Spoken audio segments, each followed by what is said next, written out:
Introduction. The aim is to be globally distinctive in health, safety, and environmental HSE practices, aspiring to no accidents, no harm to people, and no environmental damage. Getting HSE Right outlines the HSE management systems framework and key processes to achieve the company's HSE expectations. The HAZOP technique is essential for meeting these expectations, particularly in elements 2, 5, and 6. The HAZOP technique is widely recognized as the most effective method for checking a new design for safety and operability problems at the process and instrumentation diagram stage and identifying latent safety and operability problems in existing plants. Conducting a HAZOP is a significant consumer of manpower resources and needs to be planned as an integral part of project development activity. It should not be considered as an add-on. HAZOP has developed over several years with various application methods. This manual describes the approach to the technique and serves two purposes. A. To support the HAZOP training program, providing insight into the technique for engineers new to HAZOP and offering advanced practice for more experienced personnel. B. To be a handbook for study chairmen, promoting team awareness of the technique's application. Successful practice of the technique heavily depends on the chairman's skills. Separate training in chairmanship skills is available. Both study participants, whether as chairman or team members, and report recipients are encouraged to undergo this training to contribute and respond optimally in a HAZOP study. HAZOP stands for Hazard and Operability. It is a method for identifying hazards and operability problems in process design. The technique is applied repetitively to small sections of the process design until all parts have been studied. It is qualitative, identifying potential problems without quantifying them or offering solutions. The HAZOP study is conducted by a team with detailed knowledge of the process system and discipline engineers providing expertise in their fields. Team members must approach the study with an open and imaginative mindset to identify potential hazards and operability problems. The HAZOP technique is applied to process and instrumentation drawings, P&IDs. A small section of the process, called the process element, is selected for study. A combination of a guide word and a process parameter is applied to this element to establish causes of deviation from the intended design conditions. The consequences of the deviation in terms of hazards or operability problems are determined, and any existing safeguards in the design are identified. If necessary, the team makes recommendations for action to improve safety or operability. The cycle is repeated with different combinations of guide words and process parameters for the same process element until all have been applied. The process is then repeated for the next process element and continues until the entire process system is studied. The HAZOP technique was developed to identify safety and operability inadequacies in the design of complex chemical processes and is ideally suited for this purpose. It can also be applied to existing plants and plant modifications, provided the P&IDs studied are accurate and adequately detailed. While the manual focuses on continuous processes, the technique can be modified for batch processes. For new facilities, a HAZOP study is ideally conducted at the end of the detailed design stage when all P&IDs are finalized and issued for construction. However, practical constraints often necessitate conducting the study as late as possible in the detailed design stage, allowing time for incorporating HAZOP recommendations into the design. For existing facilities or modifications, direct operational experience is valuable in the HAZOP team. The study should be conducted with adequate documentation and a clear understanding of its terms of reference, scope, and the responsibilities of the HAZOP team. A balanced, multidisciplined team with a knowledgeable and experienced chairman is essential for an effective HAZOP study.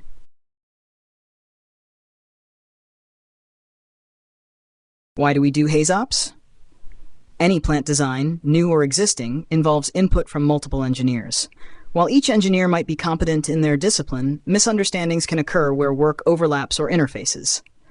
Designs that connect to existing installations may lack operational input, leading to limited perspectives on design. Given this, proposed and existing designs need thorough, structured review for hazards and operability problems by a multidisciplined team. The HAZOP technique satisfies this need, and for new designs allows improvements when least expensive.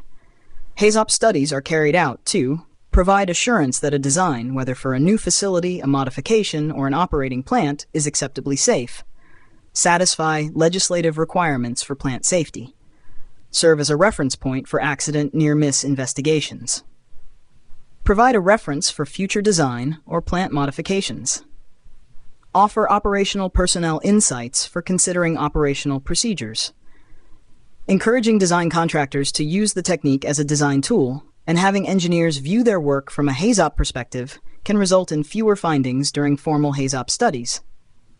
Terms of reference and scope of work. The terms of reference should be agreed upon between the client project and the HAZOP chairman before the study begins. It should clarify that HAZOP identifies hazards and operability problems, but does not solve or quantify them. Scope of work should detail the physical and procedural extent of the study, specifying which parts of the design will be included or excluded. Timing. HAZOP can be applied at any project stage, with the most detailed study occurring at the finalized design stage.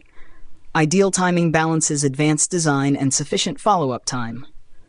Preliminary HAZOPs on process flow diagrams or preliminary P&IDs identify major hazards early, allowing designers to address them before detailed engineering.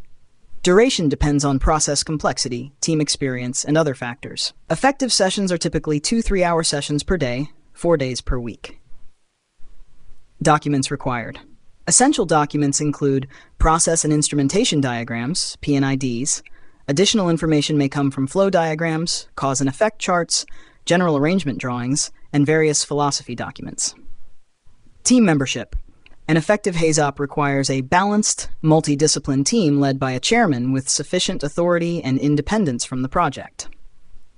The core team usually includes a chairman, secretary, process design engineer, control engineer, operations specialist, and project engineer, with specialists consulted as needed. Maintaining team continuity and positive, constructive attitudes is crucial for effective studies. Study initiation. Preparation involves agreeing on terms of reference, required documents, team membership, study duration, and venue. The venue should be quiet, free from distractions, and arranged to facilitate communication and view of P&IDs. Initial team meetings should introduce members, reiterate terms of reference, identify specialists, describe the facilities to be studied, and explain the study procedure. Process element selection. The process element is the section of line or equipment selected for study, chosen to allow meaningful discussion and uniform application of guide words. Process parameters. These physical characteristics are considered by the HAZOP team to establish deviations from design intent. Parameters may vary according to the process section being studied. Guide words. Conditional words applied to each process parameter to identify deviations, such as no flow or more temperature. Causes. The team identifies potential causes for deviations, ensuring suggestions are credible and recorded on HAZOP log sheets. Consequences. The team considers the consequences of each deviation for the overall process and specific equipment, noting existing safeguards. Recommended actions. Recommendations are made based on the acceptability of consequences, ranging from hardware changes to procedural controls. Recording and reporting. Detailed records of the study, including log sheets, team membership, and reference documents, are essential for auditability. Reports should include the study log sheets, main findings, and discussion of these findings in detail. Follow-up. Implementing recommended actions is crucial for the study's value. This involves project evaluation of recommendations, responsible individuals for actions, and possibly reconvening the HAZOP team to review proposed actions.